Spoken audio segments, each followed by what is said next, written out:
again, it's that strategic overall goal of what your organization is. You have to be able to tie in the metrics, whether you're using, CSAT or customer effort score or NPS or whatever you're going to use.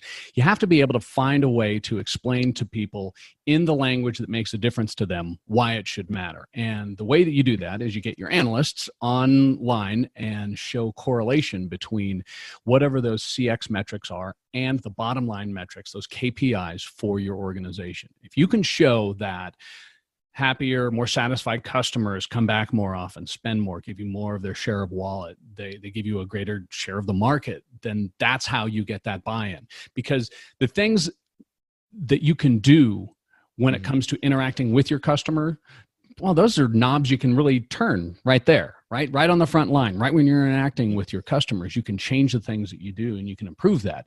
Because often